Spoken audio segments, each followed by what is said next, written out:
राहिलेले आहेत. डॉक्टर बाबासाहेब आंबेडकर विद्यापीठाच्या सिनेटमध्ये ते सदस्य राहिलेले आहेत. युवा काँग्रेसचे महाराष्ट्राचे सचिव राहिलेले आहेत. ते सध्या महाराष्ट्र प्रदेशचे सरचिटणीस असून या यात्रेसाठी समन्वयक या नात्याने आपल्याशी संवाद साधण्यासाठी आलेले आहेत. त्यांच्यासमोर उदयजी पाटील हे महाराष्ट्र प्रदेश काँग्रेस कमिटीचे सचिव आहेत आणि तुळजापूर विधानसभेचे काँग्रेस पक्षाचे प्रभारी आहेत. जिल्हाध्यक्ष ॲडव्होकेट धीरजभाई पाटील, राजा खाने आणि आमचे जिल्ह्याचे पदाधिकारी या यात्रेच्या पार्श्वभूमीवर आपल्याशी संवाद साधण्यासाठी आलेले आहेत.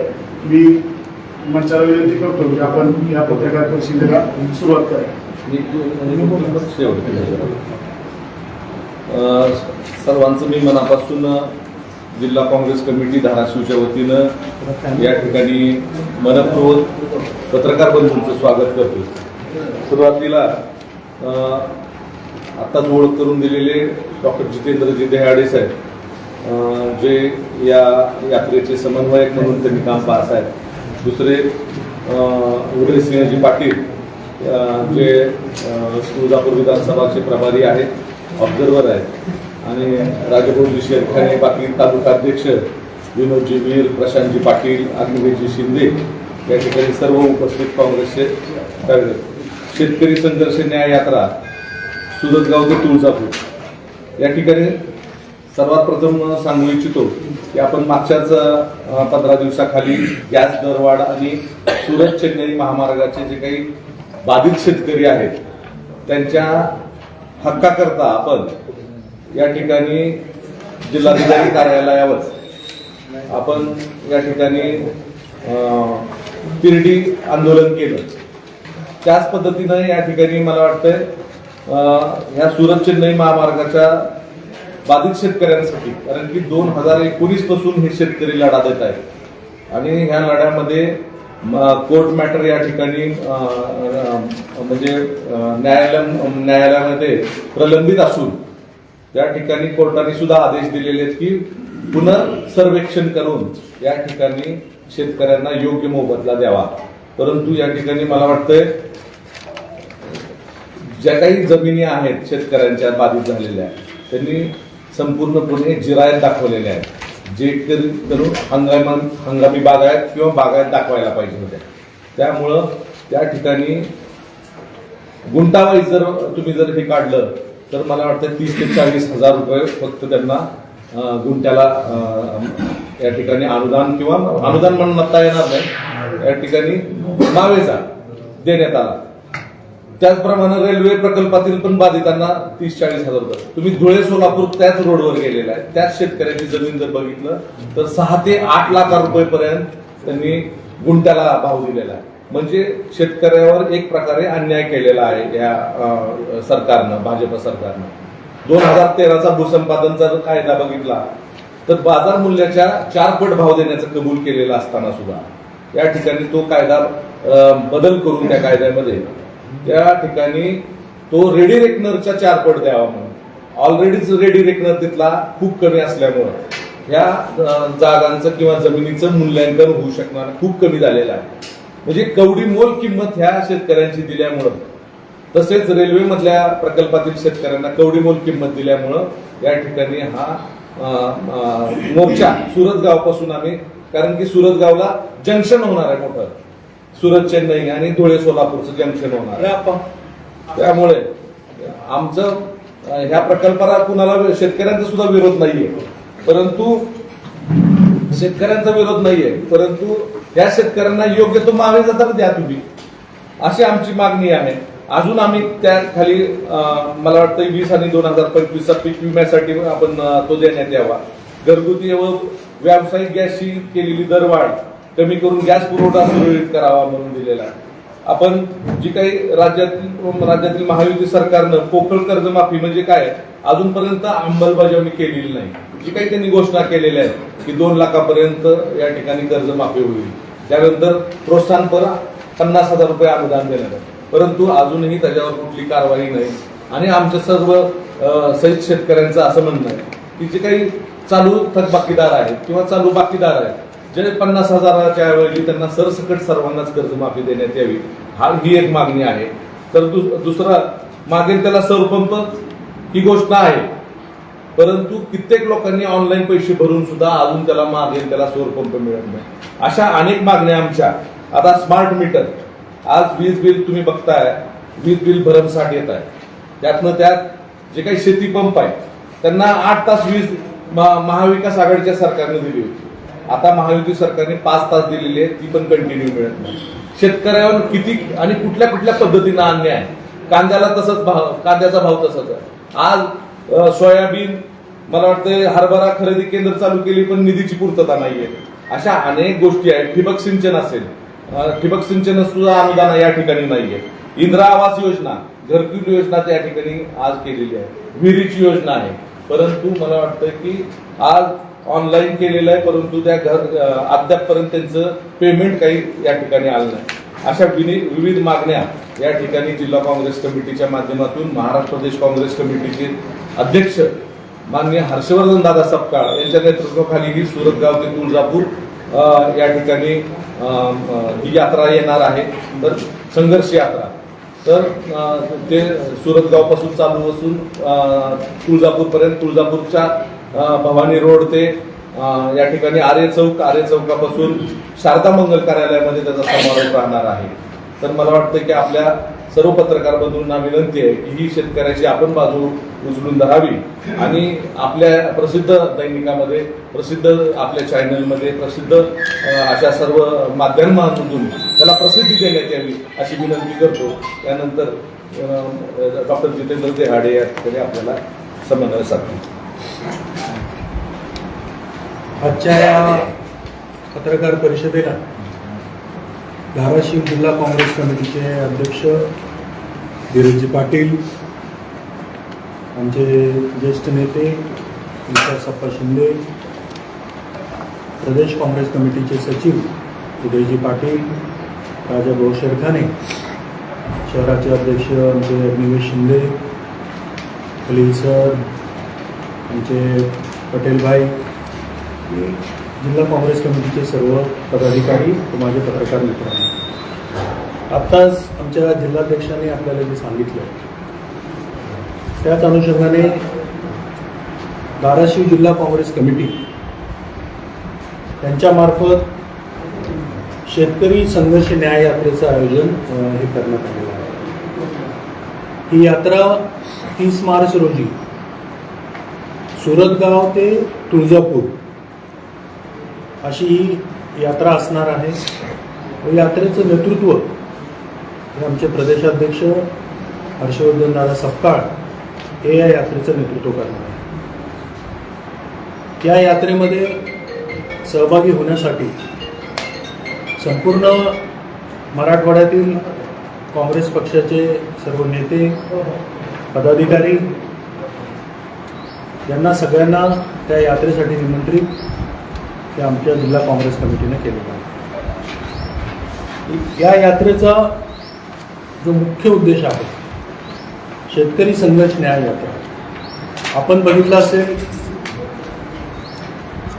आदरणीय हर्षवर्धन सपकाळजी यांनी जेव्हापासून महाराष्ट्र प्रदेश काँग्रेस कमिटीची धुरा हातात घेतली तेव्हापासून त्यांनी शेतकऱ्यांच्या व राज्यातल्या विविध प्रश्नांवरती आंदोलनं केली.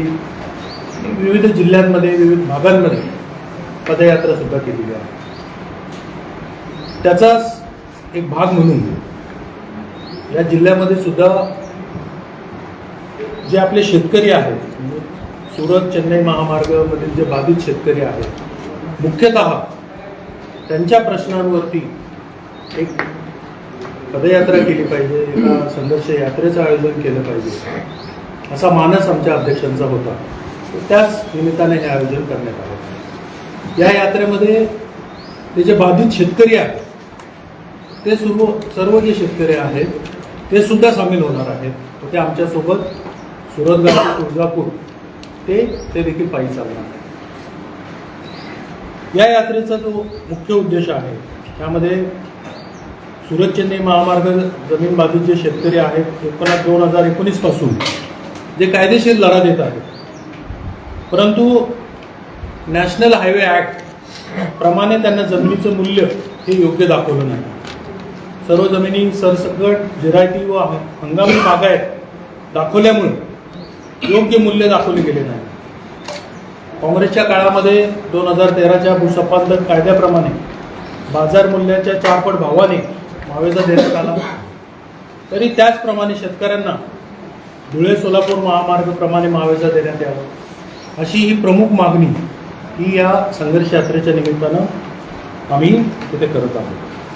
आत्ताच आमच्या अध्यक्षांनी आपल्याला ज्या आमच्या इतरही ज्या मागण्या आहेत त्या आपल्या समोर तिथे मांडल्या. आपण आता बघितलं असेल या शासनाने जी कर्जमाफी केली ती कर्जमाफी जी आहे ती पोकळ कर्जमाफी जाहीर केली, परंतु अजूनही आपण बघितलं असेल की कुठलीही अंमलबजावणी त्यांनी सुरू केलेली नाही. जे शेतकरी नियमित कर्ज भरतात त्यांच्यावर अन्याय केला असून त्यांना 50,000 प्रोत्साहनपर अनुदान देण्याऐवजी 1 लाख अनुदान देण्यात यावे ही सुद्धा मागणी, तसेच त्यासोबत सरसगट कर्जमाफी करून त्यांचा जो 7/12 आहे तो कोरा करण्यात यावा. आपण बघितलं असेल काँग्रेस पक्षाच्या काळामध्ये जेव्हा काँग्रेस पक्षाचं व आघाडीचं सरकार या देशामध्ये व राज्यामध्ये होतं तेव्हा काँग्रेस पक्षाने जी कर्जमाफी केली ती सरसकट कर्जमाफी केली. बऱ्याच शेतकऱ्यांना त्याचा फायदा झाला. परंतु हे जे सरकार आहे हे शेतकऱ्यांच्या विरोधातलं सरकार, फक्त घोषणा जी सरकार करते. मागच्या वेळेस आपण बघितलं असेल शेतकऱ्यांची कर्जमाफी त्यांनी केली, परंतु ते शेतकऱ्यांकडनं फॉर्म भरून घ्यायचे. कित्येक शेतकरी दिवसभर लाईनमध्ये उभं राहायचे, मग तिथं नेटवर्क नाही हे नाही, आणि त्या शेतकऱ्याच्या फॉर्ममध्ये त्यांनी शेतकऱ्याची जात सुद्धा विचारली. म्हणजे नेमकी या सरकारला काय पाहिजे. आता ही जी कर्जमाफी केलेली आहे या कर्जमाफी कशी असेल, त्याचा काय उद्देश आहे, कशी त्याची पूर्तता करणार आहे, काही सांगितलं नाही. फक्त घोषणा आणि घोषणांचा पाऊस हे राज्य सरकार करत आहे. आत्ता सुद्धा जे बजेट झालं या बजेटमध्ये सुद्धा कुठलंही शेतकऱ्यांच्या बाबतीत कुठली घोषणा आणि शेतकऱ्यांना मदत होईल असं कुठलंही पाऊल या राज्य सरकारनं उचललं नाही. आता जर आपण बघितलं केंद्र सरकारने जो काही कायदा आणलाय, आता हे काय करतायत की बाहेरचे जे देश आहेत त्या देशांना यांनी मार्केट खुलं केलं. आता इथला जो शेतकरी आहे तो पूर्णतः संपून जाणार आहे. त्याबद्दल काय करायचंय. मागे सुद्धा यांनी शेतकऱ्यांच्या संदर्भात जे कायदे आणले, जे विधेयक आणलं, त्या सुद्धा संदर्भात संपूर्ण देशामध्ये एक संतापाची लाट तिथे उभी राहिली. काँग्रेस पक्षानं आमचे नेते आदरणीय राहुलजी गांधी यांनी पूर्ण देशात आंदोलन उभारलं आणि तो लढा उभारल्यामुळं त्या सरकारला ते जे काळे कायदे होते ते परत घ्यावे लागले. आम्ही या पदयात्रेच्या आणि या संघर्ष यात्रेच्या माध्यमातून आम्ही त्या शेतकऱ्यांच्या ज्या व्यथा आहेत, आणखी बरेच प्रश्न आहेत, म्हणजे आज त्या शेतकऱ्यांची जे त्यांच्या जमिनी आहेत. आज तुम्हाला एकच करतो मी, चिंचाच्या झाडाला त्या सर्वेमध्ये 1 लाख रुपये दिले आणि द्राक्षाच्या झाडाला एका झाडाला 250 रुपये दिले. आज जरी सरासरी ह्याचं लाईफ बघितलं त्या झाडाचं, द्राक्षाच्या झाडाचं, तर ते 20 वर्ष चालतं. तुम्ही आज एका घडाला तुम्ही 250 रुपये भाव आहे, मग तुम्ही असा अन्याय का शेतकऱ्यांवर, ही फार मोठी व्यथा आहे. आणि भरपूर द्राक्ष बागायतदार शेतकरी सुरत चेन्नईमध्ये, कारण की सुरतगाव, धोत्री, पिंपळा ह्या भागामध्ये तुम्ही जर बघितलं, पांगरजरवाडी, काटी ह्या भागातून हा रस्ता चाललेला आहे, खुंटेवाडी. त्यामुळे ह्या भागामध्ये प्रचंड प्रमाणावर द्राक्षाचे बागायतदार आहेत. त्यांच्यावर तर खरा अन्याय झालेला आहे. आणि सगळे द्राक्ष बागायतदार हे परवा दिवशी तिथं सुरतगावपासून त्या ठिकाणी सहभागी होणार आहेत. असे बरेचसे विषय आहेत. ते विषय घेऊन आम्ही आणि आमचे प्रदेशाध्यक्षांच्या नेतृत्वाखाली ही संघर्ष यात्रेचं आयोजन आम्ही केलेलं आहे. काँग्रेस पक्ष जरी या यात्रेचा आयोजक असला, परंतु आपल्या मार्फत आम्ही या जिल्ह्यातल्या सर्वसामान्य जे शेतकरी आहेत, जे NGOचे जे पदाधिकारी आहेत आणि जे या शेतकऱ्यांच्या प्रश्नांसाठी काम करतात, त्यांना मी आवाहन करू इच्छितो की आपण सर्वांनी या यात्रेमध्ये सामील व्हावं व आपले जे काही प्रश्न असतील ते आपण आमच्या मार्फत यात्रा संपल्यानंतर आपण तहसीलदारांना त्या जे काही आमच्याकडे निवेदन प्राप्त होतील, ज्या काही सूचना प्राप्त होतील, त्यांचं संकलन करून माननीय प्रदेशाध्यक्षांच्या हस्ते आम्ही त्या मागण्या तहसीलदाराच्या मार्फत आम्ही या शासनाकडे पोहोचवणार आहोत. तर त्याची पूर्तता न झाल्यास भविष्यामध्ये एक मोठा जनआंदोलन हे या जिल्ह्यामध्ये उभारण्यात येईल. या संदर्भात ही आज पत्रकार परिषद आम्ही आयोजित केली होती. तरी आम्हाला विनंती आहे, आपल्याला सर्वांना विनंती आहे की या संघर्ष यात्रेच्या आयोजनासंदर्भात आपण आपल्या स्तरावरून त्याला प्रसिद्धी द्यावी, जेणेकरून आपल्या भागातील सर्व शेतकऱ्यांना त्यांच्या हक्कासाठी, त्यांच्या प्रश्नासाठी न्याय मिळेल. धन्यवाद. आखाडी युद्धामुळे शेतकऱ्यांच्या साहित्यामध्ये वाढ झाली. त्या संदर्भात आखाडी युद्धामुळे देशामध्ये शेती साहित्य आहे त्याच्यामध्ये मोठ्या प्रमाणात वाढ झाली. फक्त शेती साहित्यच नाही, बऱ्याच ज्या गोष्टी आहेत म्हणजे या युद्धाचा जो काही परिणाम आहे तो शेतकरी असेल, व्यापारी असेल, नोकरदार असेल. आता आज तुम्ही या पत्रकार परिषदेला आलात, तुम्ही तुमच्या स्वतःच्या वाहनातून इथं आलात, परंतु आज जर आपण पेट्रोल पंपाची जर परिस्थिती बघितली, लाईन लागल्यात पेट्रोल पंपावर. आज त्या देशामध्ये सरकारचं धोरण काय आहे? म्हणजे एकीकडे नरेंद्र मोदी तिकडे सांगतात सगळे माझे मित्र आहेत, रशिया मित्र आहे, तुमचा इस्रायल मित्र आहे, इराण आहे, पण त्यांचं नेमकी धोरण काय आहे? जेव्हापासून हे भाजपचं सरकार अस्तित्वात आले त्यामध्ये फक्त शेतकरीच नाही तर सर्व स्तरावरती जे काही आमचे या देशातले नागरिक आहेत ते भरडले जात आहेत. कुठलंही ठोस जे कारण आहे ते आणि त्या विषयासंदर्भात या सरकारचं कुठलंही धोरण हे त्यांनी तिथं आखलेलं नाही. त्यामुळं जनतेला आज जर आपण गॅस सिलेंडर बघितले, किती त्रास होतो गॅस सिलेंडरचा. म्हणजे आज थोडे जरी भाववाढ केली की ते आमच्या स्मृती इराणी भाकरी थापत बसायच्या, गॅस सिलेंडर घेऊन जायच्या. कुठे गेले त्या संसदेमध्ये? तर नागरिकांनी सुद्धा विचार केला पाहिजे ना. आज हॉटेलला जेवायला गेलं, आज समजा मी काल इथे आलो, जेवायला गेलो, त्या सुंदरसं शाकाहारी हॉटेल होतं, ऑन द वे थांबलो तिथं. त्यांच्याशी मी चर्चा केली. म्हणजे भाऊ जेवायला म्हणजे काय नाही सर, माझ्याकडे फक्त मी तुम्हाला डाळ देऊ शकतो आणि त्या शेंगाची भाजी देऊ शकतो. म्हणजे काय झालं? म्हणजे भाकरी तंदूर रोटी नाही, भाकरी म्हणे चुलीवरती, आमच्याकडे गॅस नाही. म्हणजे एक सर्वसामान्य जो व्यापारी आहे त्याचं स्वतःचं हॉटेल आहे, तो तिथं बसून त्याचा स्वयंपाक करतो, त्याचं जेवण बनवतो आणि त्याच्यातून त्याचं घर चालतं. खूप वाईट परिस्थिती आहे. आपल्याला दिसतं तेवढं सोपं नाहीये. आता थोडे दिवस जरी या महिनाभरामध्ये जरी सरकारने जर नियोजन केलं नाही तर खूप भयंकर परिस्थिती उद्भवणार आहे. याची सुद्धा जाणीव या नागरिकांनी घेतली पाहिजे. आमचा शेतकरी कुठपर्यंत जातो? आज त्यांचे जे काही साधनं आहेत, आज त्याला शेती करायची आहे, आज ट्रॅक्टर असेल, तुमचे नांगर असेल, या सगळ्या गोष्टींवरती त्यांच्या जीएसटी बद्दलचा मागे मुद्दा आपण घेतला. परंतु आता हे जे बाहेरनं जे काही गोष्टी इम्पोर्ट होतात, जे अवजारं बाहेरनं येतात, त्या अवजारांवरती टॅक्स, मग आता त्याचे किमती वाढणार. आता आजच टीव्हीवरती तुमच्या एका कुठल्या तरी चॅनलच्या माध्यमातून आम्ही बातमी बघत होतो की प्रत्येक त्याला जर गॅस टाकायचा रिक्षावाल्याला, आता रिक्षावाला बिचारा सकाळी गॅस टाकला, दिवसभर धंदा करतो, संध्याकाळी घरी जातो आणि त्याचं पोट भरतं. परंतु त्याला गॅस टाकण्यासाठी शिल्लकचे 30 रुपये एक्स्ट्रा घेतले त्या गॅसच्या किमतीच्या याच्यात. याच्याकडे कोण लक्ष देणार आहे? याच्यावरती कोण नियोजन करणार आहे?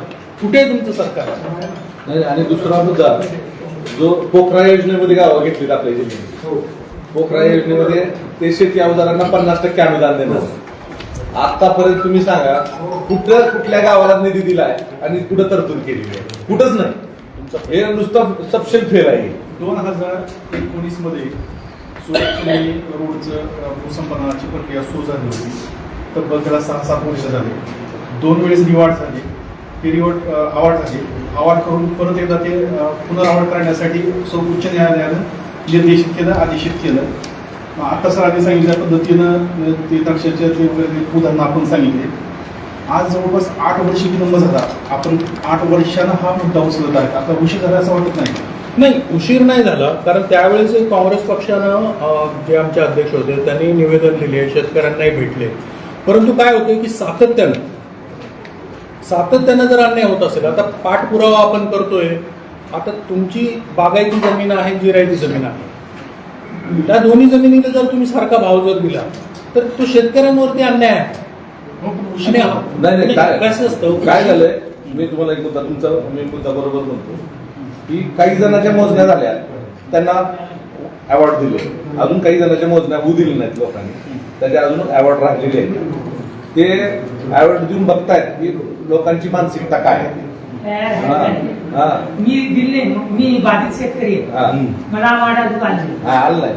म्हणजे असे मी तुम्हाला कित्येक उदाहरणं देऊ शकतो की ह्याच्यामध्ये बाधित शेतकऱ्यांमध्ये सुद्धा लोकांनी अजून अवॉर्ड, आता त्यांनी काय केलं 2024चा योगेश खरमाटे असताना अवॉर्ड जाहीर केले, आता 2026ला दिले. हा किती अन्याय सांगा तुम्ही. लोकसभेमध्ये विरोधी भागावर काँग्रेस आहे, काँग्रेस कुठेतरी कमी पडताना त्याला वाटत नाही.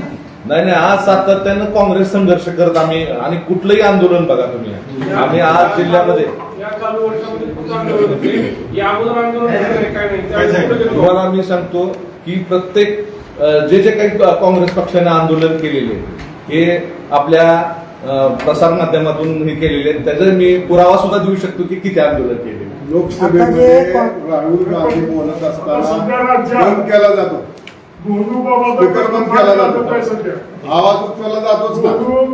बाबाचा प्रश्न फार गाजत आहे. त्याबद्दल काँग्रेस म्हणजे सहसा आक्रमक दिसत आहे. ज्याप्रमाणे सुषमा अंधारे शिवसेनेचे आक्रमकपणे प्रश्न मांडतील, पत्रकार परिषद घेत आहे, त्याप्रमाणे काँग्रेस एवढं काही आक्रमक दिसत नाही आम्हाला सध्या.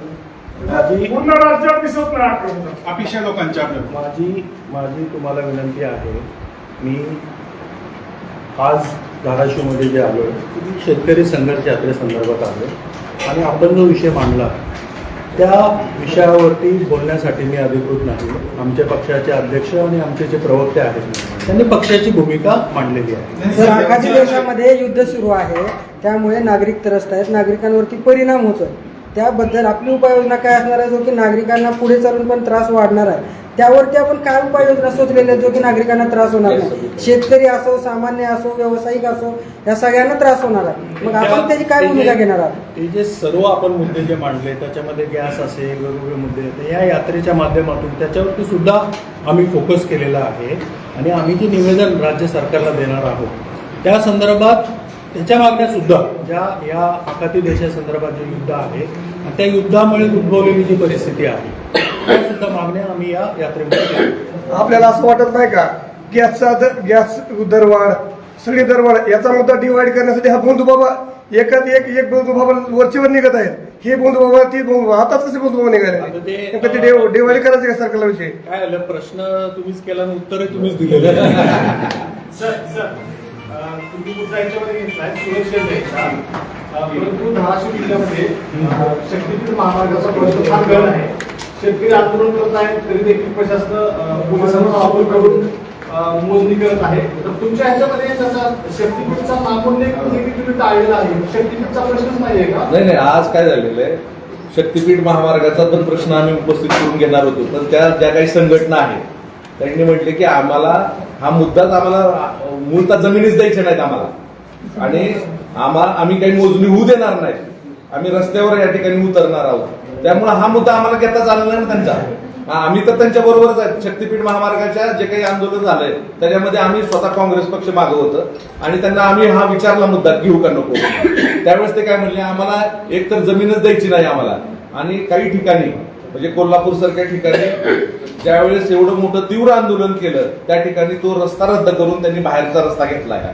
त्यामुळे त्यांचं असं मत आहे ह्या सगळ्या लोकांचं की इकडचा मार्ग रद्द होण्याच्या येत आहे, तुम्ही काय हा मुद्दा घेऊ नका असं त्यांनी म्हटल्यानंतर आम्ही मागे सरकलो. त्यामुळे असं काही नाही की बाबा आम्ही काँग्रेस पक्ष शक्तीपीठ महामार्गाचा मागचा वेळेसचं आंदोलन तुम्ही बघितलं तर आम्ही शक्तीपीठ महामार्ग सुद्धा घेतलेला आहे.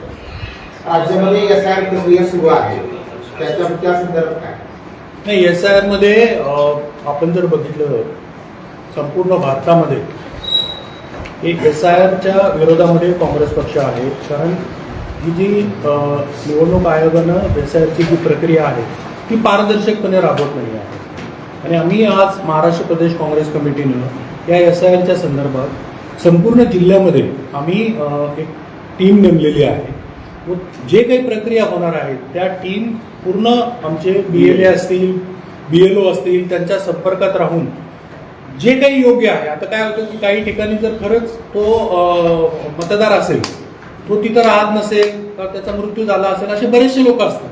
परंतु जो आपला मतदार आहे आणि त्याच्यावरती अन्याय होत असेल अशा लोकांसाठी काँग्रेस पक्ष तिथे उभा राहील. आमची जी काही टीम आहे काँग्रेस पक्षानं जी अपॉइंट केलेली ती त्या संदर्भात कार्य करेल. आणि SIR मध्ये आम्ही जागरूक राहून हे SIRची प्रक्रियामध्ये आम्ही काँग्रेस पक्ष त्याच्यामध्ये सक्षमपणे प्रतिसाद देईल. नागरिकांमध्ये संभ्रम आहे SIR विषयी. काँग्रेसमध्ये कुठली जनजागृती होताना दिसत नाही. आणि दुसरा प्रश्न आहे, BLAचं सांगितलं तर तुमच्याच पक्षाने जिल्ह्यामध्ये 1523 BLAची यादी दिली नाही. आज प्रत्येक तालुक्यांमध्ये त्या तालुक्यात आज काय आहे, प्रामुख्याने आज जिथं जिथं आता काँग्रेसचा विधानसभा मतदारसंघ आहे तुळजापूर, आम्ही तिथं तर दिलेली आहे. परंतु काही काही ठिकाणी राहिलेल्या असतील याद्या, त्या सुद्धा या SIRच्या निमित्तानं आम्हाला आता प्रामुख्यानं तो प्रश्न विचारात घेऊन प्रत्येक ठिकाणी आम्ही BLAच्या याद्या ह्या पोच करण्याचं. तुमचं म्हणणे मान्य आहे आणि आम्हाला ते ऍक्सेप्ट पण आहे, कारण 100% आमचे BLA झालेले नाही. ते मान्य आहे. काय होतं, पक्ष काम करत असताना पक्ष कुठे ना कुठेतरी कमी पडतो. आता एखादा विधानसभा मतदारसंघ जर आमच्या मित्र पक्षाकडे गेलेला असेल, मग तिथला कार्यकर्ता जो असेल त्याला वाटतं की आता कायमस्वरूपी हा मतदारसंघ आमच्या मित्र पक्षाकडे असतो, मी कशाला काम केलं पाहिजे. परंतु आता आम्ही त्या बैठकीमध्ये त्यांना सांगितलं की ठीक आहे, मतदारसंघ जरी तिकडे असला मग भविष्यामध्ये आता 29च्या निवडणुका येणार आहेत, तर त्या दृष्टीनं आपल्याला काम केलं पाहिजे. तर ते सुद्धा कार्यकर्त्यांना ब्रेन वॉश करायचं काम आहे. आता ही कार्यकर्त्यांची नाराजगी आहे.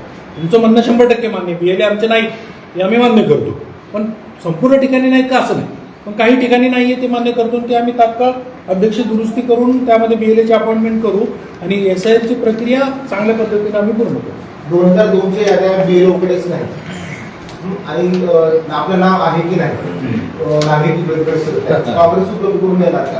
हो, याद्या 2002च्या याद्या देऊ शकतो ना आपण, देऊ शकतो. याद्या आहेत आमच्याकडे, ऑनलाईन याद्या आहेत. कारण त्यावेळेस इलेक्शन कमिशन काय होतं, निवडणुका आल्या की सर्व पक्षाला याद्या देतात CD मध्ये, त्या याद्या आमच्याकडे आहेत, त्या उपलब्ध करून देऊ.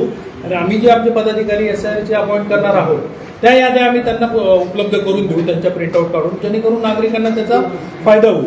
आणि म्हणजे जनजागृती करण्यासाठी प्रत्येक विधानसभेमध्ये काँग्रेस पक्षाच्या वतीनं फ्लेक्स लावण्यात येतील की कोणाला जर त्या याच्यामध्ये आपलं नाव शोधायचं असेल तर अमुक अमुक आमच्या पदाधिकाऱ्यांना संपर्क करा, आमच्या कार्यालयाला संपर्क करा. अशी जनजागरण मोहीम सुद्धा SIRची काँग्रेस पक्षाच्या वतीनं राबवण्यात. त्या यात्रेमध्ये किती शेतकरी सहभागी होतात समजा?